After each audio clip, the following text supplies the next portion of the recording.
right, man. You ready? Now we have your top five. What do you want to do for a top five? But I'm going to do one first. I love it. Yeah, we went with card animations, and we should specify that this is just the animation on the card itself. It's not what the card does in the middle of the game. This is a situation where we looked at our cards that we have, and this is our personal top five. Obviously, you know, we don't have every card in Marvel Snap, so there may be some variant out there that's just daggone amazing when it comes to the animation. And possibly I think we haven't upgraded the variants we have to animated status. Yeah, one of the. I can't remember. I'm sure there was at least one variant that I upgraded just to check the animation. I did the exact same thing, and I'm really curious if we have any crossover. It will actually be pretty amazing, in my opinion, because there are a ton of cards, variants, and animations. Now, some I think stick out that are better than others, but again, this is our personal top five. Go ahead. I mean, the way I did this, there was one or two that I had in mind right off the bat. And actually, my number one stayed my number one the whole time. But I went through them and looked at them. And at one point, I had like 20-some possibilities. All right. Well, number five, we are going to be talking about Beta Ray Bill. He was on my list at one point. I'm really surprised. Yeah, I mean, just it's the base card, no variant. And I knew when I got the card that the animation, if they fail to animate the lightning, it'll be the worst crime ever in Marvel Snap. Because there is on Reddit, you'll find a lot of nominees for that. Yeah, I mean, it was lightning is coming out of, I mean, it's basically almost frames the card when you look at it. And when it is animated, it does it justice. Oh, yes. It's got to do the card justice. There are my goodness, there's hundreds of cards out there where it's hair flapping in the wind. And you're just like, I mean, sometimes you're even looking at the gun blast and they didn't even animate that. But with Beta Ray Bill, they didn't miss the mark. They knew what needed to happen. They knew that they needed to animate the lightning that was coursing around Stormbringer and the rest of Beta Ray Bill. So, yeah, that's my number five, Beta Ray Bill. My number five is a relatively new addition. I think I just got her last season. It's a variant. I like the original card. I already had one Spotlight variant of this character, but I got this one. I liked it instantly, and once I animated it up, I just appreciated the detail. It's the Mirage Valkyrie variant. Okay. She's on the back of her winged horse. The wings are flapping. Her, I guess it's pigtails, although it's more, the hair is tied back for, ease of fighting, so it seems kind of silly to call them pigtails, but they're flapping. Bridle on the horse is moving. Nice. There's some shooting stars in the background. Just, everything that you feel like ought to be moving is moving. Nothing, and it all looks kind of natural. I mean, you stare at it long enough, you're like, okay, that bridle's just bouncing the same way. But just looking at it, I mean, I don't think you're supposed to stare at these for a long, long period of time. But just there's a good sense of motion. There's some cards where it's like, okay, that looks cool, but why isn't that moving? And they just got the right balance here. Right. Yeah. Especially the wings. It looks, and the hair bouncing, it looks like it should be moving. Yeah. Yeah. That's everything that should be moving is moving. There was a marked point where her skirt's not moving, but the wings were moving. Even the parts that aren't moving look like they're in motion. There was a marked point where I started to realize that the animations started to get an uptick finally, because I would always animate a card and I'd just be like, oh my gosh, this is lame. And that was pretty consistent for quite a while. And then finally, the one thing that made me notice that, okay, they may be kicking things up was I think a Dan Hip. Oh my goodness. What's the name of the cat? Help me. Yeah. A Dan Hip goose. And I was like, look at the tail was going insane. I was like, this is like the most animated I'd ever seen. So then I started to pay attention and I started to realize that, yeah, it seemed like they were kicking up their animation game. So yeah, I mean, just like you said, you could see some of the later cards are probably going to represent the animation a little bit better than what we used to get in the beginning of things. So, but yeah, good pick. I hadn't checked the artist on this. I'm pretty sure this wasn't an exclusive design for Snap, because it's drawn by Phil Noto. I don't know if you know Phil Noto. He's done a lot of X-Men stuff lately, and his art's so good that even the stories that aren't that great are nice to look at. Oh, those are always fun. I'm appreciative of that. He's got this awesome combination. Like, it's not simple, but it looks simple and really detailed at the same time. Okay. That's good. He actually drew a lot of the Cable series that focused on teenage Cable. Oh, really? Yeah. So there's some time travel wackiness in that. You'd probably appreciate that one. Excellent base art, good animation. Like I said, even the parts that aren't animated look animated because there's so much motion on the card. All right. My number 4, let me pull up the list again. It's actually a card that you talked about that you unlocked this time. I've had it for a little longer, and I hadn't really taken a good look at it because it's not one of the subsets that usually interests me. But once I did, that Squirrel Girl Baby variant made number 4 on my list. Okay, so I don't have it animated. What happens in it? Okay, so Doreen and the squirrel she's communicating with, both their tails are moving. But what really, it was the animation in the foreground and the background that got me. There are leaves blowing in the back, and it's not just like vibrating back and forth. I mean, I'm sure it repeats it at some point, but it's not like just this obviously repeating pattern. Right. Most animations you see on these cards are exactly what you're talking about when it comes to repetitious, like, okay, it moves up and then it moves down and then it moves up and then it moves down. And that, yeah. Now that I look at these two leaves that I'm really paying attention, they are the same. It goes all the way through and it's moving slow enough and spaced far enough apart that you have to look for the pattern. It's simple, but it's just the speed and everything. It just looks a lot more immersive than some of the others. There's the space in the background and just these well-defined leaves moving through it, and then the tails in the foreground. And a lot of the baby ones, some are funny, but just not my cup of tea. Nothing against Scotty Young, awesome artist, but not usually the ones that I pick to use. But I was just looking at that one. Even the branch they're on is kind of moving up and down. It's just so well balanced, and I mean, it looks like a whole moving scene, not just a card with a couple elements highlighted with motion here and there. Very nice. All right, my number 4, and that is 1602 Cloak. Oh yeah. So Base Cloak was on my list for a while. Yeah, do you have 1602 Cloak? I don't have the 1602 variant. So let me tell you what sets it over the top. I mean, first off, obviously, the reason why you're picking Cloak is because it's freaking Cloak. And that's what, as much motion as they put in the comics, or what's the best way to perceived motion that they put in the comics, as much motion as they imply in the comics, that Cloak floats around just like Spawn's cape or Batman's cape.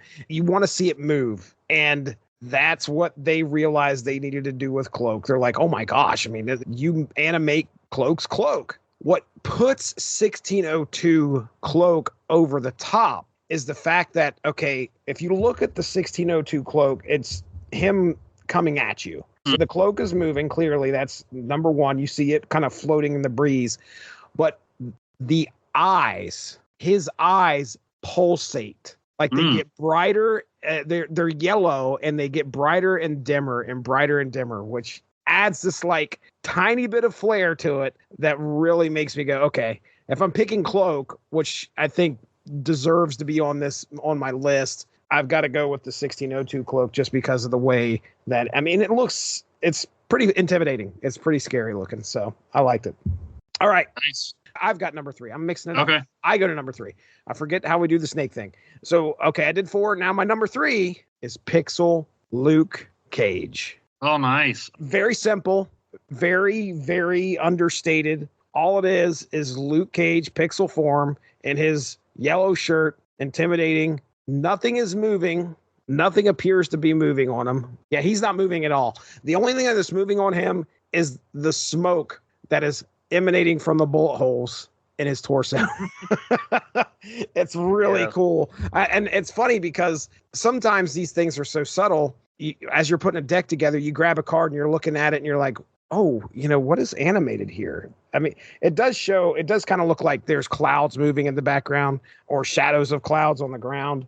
But really, it's all about the smoke just kind of rising, pixelated from those bullet holes. So, Pixel Luke Cage. How about your number 3?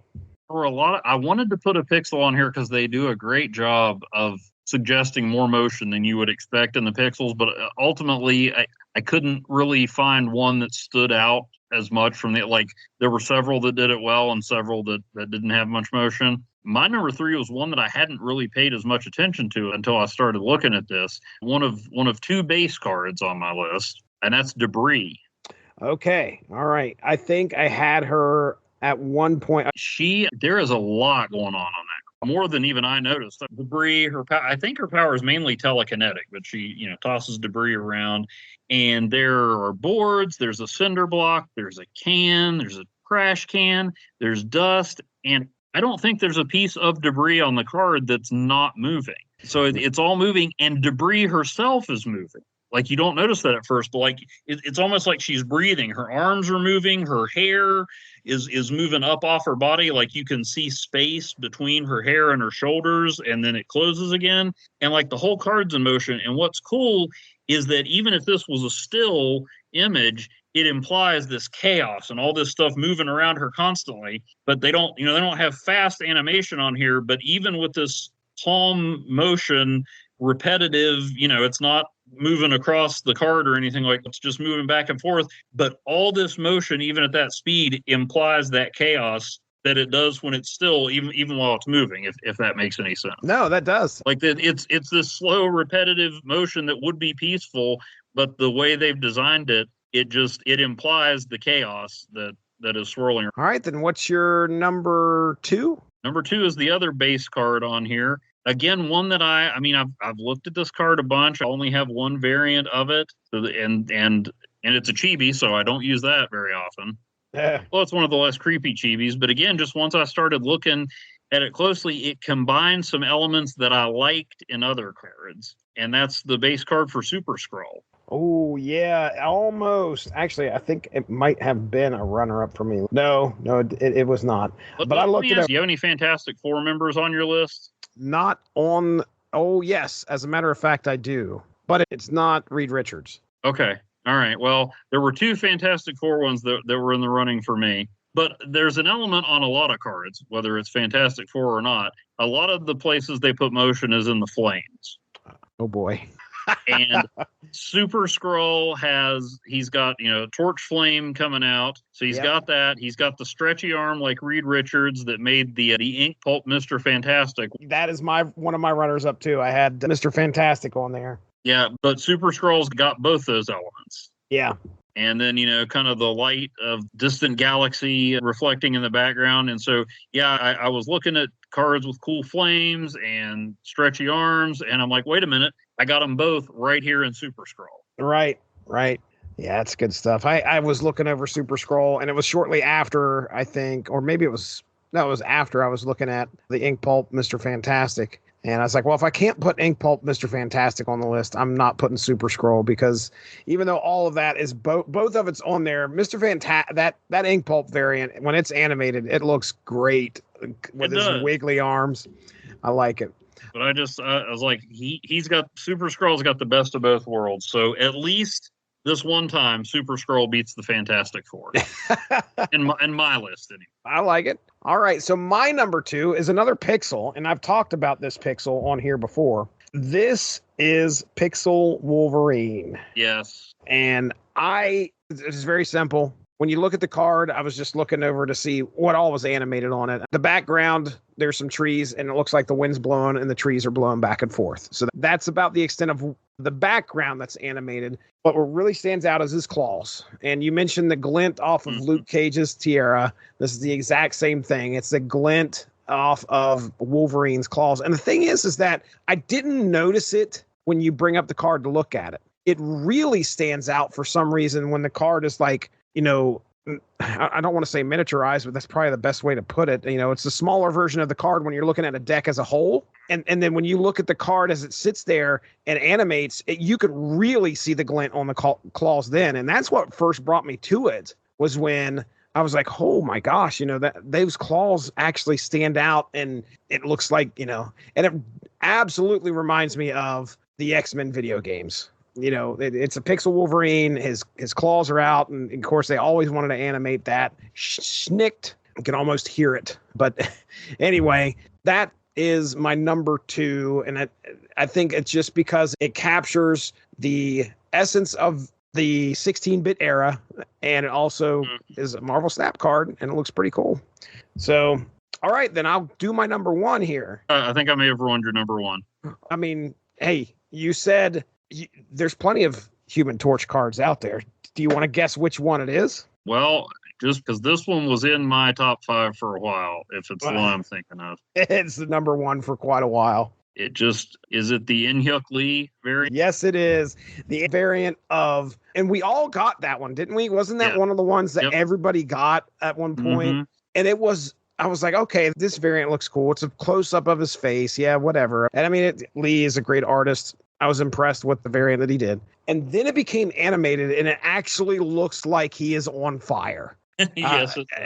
I mean, that is a perfect animation to make you think that card is alive. It other stuff you can kind of pick apart, but that one for some reason just really stood out to me. Like they knew how to make it look.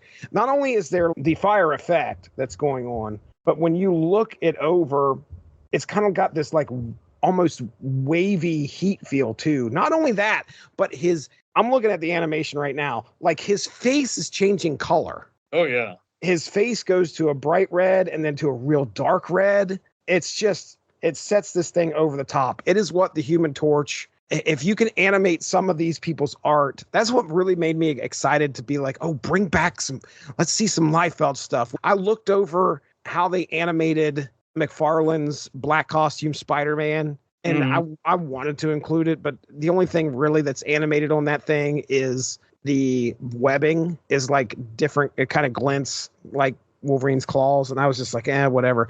He had red spiders all over him. Animate those. Yeah. That would have been awesome. But I want to see some of this older art. If they can do this with In-Hyuk Lee and make it look like this, bring some older art back, let's see some Jim Lee stuff, which they've been doing that plenty of times. I want to see that stuff kind of animated. I want to see what they can do with that. Human Torch, number one for me on this list. So tell me about your number one. Now mine, in some ways, the animation's not as impressive as some of the others, but it stands out because it's unique. Like all the things I liked about these, I could see elements in others, but the one that ended up being my favorite pretty much from the start and nothing to throw at it is the Chris Samnee Captain America. I don't know if I've seen that. Chris Samnee did a lot of work with Mark Waid, drew Daredevil with Mark Waid, Black Widow, which opened up with a scene where she's escaping from a crashing helicarrier that definitely influenced the movie. But there's a Chris Samnee Captain America, and it's very retro looking, very clean. It looks a little more modern. But Cap's not really moving. There's not a whole lot in the picture itself that's moving, but it's got this grainy film quality with the lines. It looks like a color newsreel. Okay. Film, and it screams retro Captain America. Yeah, I see it now. Man, that does look awesome. Nothing's moving in it except the screen elements, and then if you move the card around, you can see the background. But that effect, it even though it's not moving, it feels like you're watching like an old newsreel or an old film on a projector that's seen better days. It totally fits that Captain America retro vibe. And as much as I liked a lot of these, and there may be some more dynamic animations, it's the only one like it. And everything I went through, I'm like, okay, here's my top 5. Can anything knock it out? And no, I changed the 2, 3, 4, and 5. They moved around a lot, but that was the first one I thought of, and nothing changed my mind. Before you animated it, did it have that on there? I don't think so. That's awesome. Imagine that. I honestly don't remember. It's been a while since I'd animated it. It's my favorite Captain America variant because, now you know me, I've said when we've talked comics, I appreciate the artist's talent, but I'm more drawn to the writing. I'm able to write some, and I'm not able to draw very much at all. He's made so many good comics with Mark Waid that I look at this and I think Mark Waid is one of my favorite writers. The animation quality reinforces and underscores the idea of Captain America. Yeah. But that's exactly what this does. That's a good pick.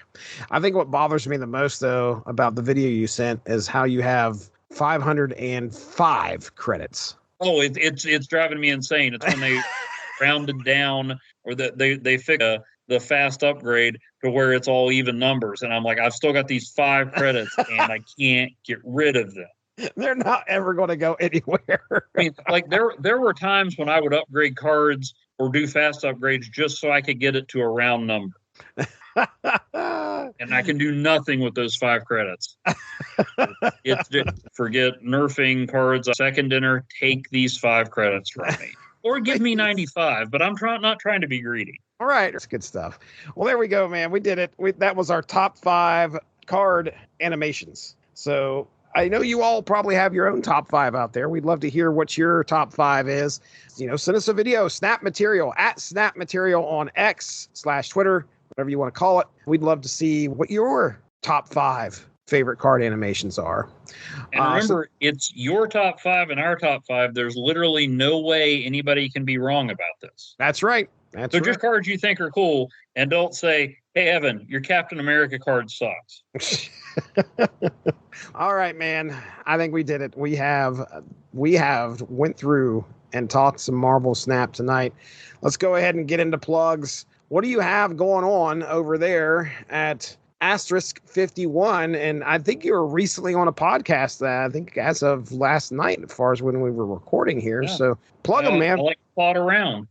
Well, at *51.blogspot.com, I really am reading the Amalgam comics, but life and shiny objects keep slowing me down. It's probably going to be my thoughts on the original Godzilla movies, with and without Raymond Burr. But then coming up soon, I'll have a rather problematic Amalgam issue. Oh, boy. Not because of what was in the issue, but because of who co-wrote it. I know exactly who you're talking about. Yeah, I read it. It was less fun because of who wrote it. Or who co-wrote it. Mark Waid wrote the other part of it. You can read about that, Amalgam Comics, the complete run of NFL Super Pro, all the ins and outs of Marvel's foremost NFL licensed superhero, who did team up with Captain America at one point. Right. I also got a look at other movies that you can find at Dollar Tree. #Dollar Tree Cinema, #Free Comic Friday. I looked through the free comic book titles of today and yesteryear. And then just whatever other weirdness I happen to discover, including a deeper dive than you got in my ramblings tonight on Thor number 290 and Eternals Annual number 1 starring Thena, Carcass, and Reject. And yes, when they eventually get around to Eternals Series 2, I need El Vampiro, probably be the season pass card, and I need Carcass and Reject. Absolutely. And you're probably not going to get Tomorrow Hawk. Dang it. Probably better that he stay in the back issue bins, but give me those 3 cards, and you know what the heck? Let's give Oneg the Prober. Oh, do it. Maybe just test him out a little. Yeah, there ain't no reason not to. I mean, come on. Well, as for myself, this should be airing next week, I would assume. So, hey, if you get a chance, give a listen to me, Darian Dean talking Legion Quest, a lead into Age of Apocalypse, and then that aired this past Monday. Did you pick that solely because of Legion and Marvel Snap? I wish I could say it was me. It was not me that picked that. My goodness, I had to refrain from talking about Legion and Marvel Snap on that podcast. And then shortly after that, you went back in time and turned everything into Israel in the 70s. It was crazy. So, go ahead with your plugs. Well, the other thing was this past Thursday dropped an old episode of Source Material where me, Gavin Napier, and Josh Calandros got together and talked about all of the Age of Apocalypse. And Nice. It's very, very, very truncated, where we just essentially talked about each book and the story that happened. So don't expect a very, very big deep dive into it, but you can hear us talk about that. It's a syndicated source material from, like I said, 2016. I thought it would be a good follow-up for Legion Quest. And then next week you should be able... How much time would you say you devoted to Wolverine popping the other set of claws? Not a whole lot on that one. Go ahead. No, you're fine.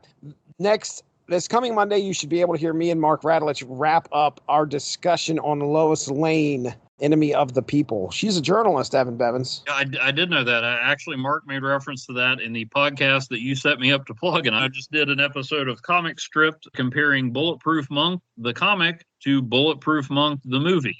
I tuned in for a little bit last night, just for a real small snippet before I went to bed, and I heard you guys talking about Mark and you talking about how, just vastly different they made the movie versus the comic. Sounds like there was only a few elements of the comic that survived going into the movie. Title and a character named Carr.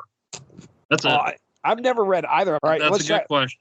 Okay, who published the book? Image, actually. Was it Michael Avon Oeming, the guy that did Powers with Brian Michael Bendis? Yeah, that's right. I heard you mention Powers. He drew it, and then one guy wrote the first issue and part of the second issue, and then another guy finished the second issue or wrote part of it and wrote the third issue. And then there was another dude who was like the story editor over all of it. And at some point, John Woo was like, hey, this will make a cool movie, but only... It'd be about a tenth of it, maybe less. 5% of this is making it in there. Well, maybe. I'll be listening to that here pretty soon. They cut out the talking dog that never actually spoke in the comic. If a dog talks in a comic and there's no word balloons to illustrate it, does it make a sound? Does it make a sound? That's a good question. Our third installment of that's coming up on Monday the 10th, and you actually get to hear a return of the gag reel, or me and Mark Rattlish. Mark has always given me a hard time because the gag reel is something that he loves, and I haven't been putting in there because we'll record for like an hour and a half. I'll split it into 3 shows, and it's like, okay, I could put a gag reel on for about a minute because there's only about a minute worth of funny things that we've said. So check that out. That's coming up the 10th, and then... I think that, you can hear, me and you and Chris are going to be recording tomorrow. We also have our X-Men Adventure show, which is on, it's already uploaded. I think that should drop July 1st. Probably should have, I wish I would have been smart and dropped it when X-Men 97 ended, but didn't do that. But yeah, keep an eye out for that. And I think that's it. When we talk, we're going to be talking X-Men 2099 number 1. Mm-hmm. And Heroes for Hire number 1. And Heroes for Hire number 1. So, that will be happening tomorrow. So with that being said, we're getting out of here. That's Evan Bevins. I'm Jesse Starcher. Thanks for joining us for Snap Material. We'll talk to you soon. Have a good one. Bye-bye.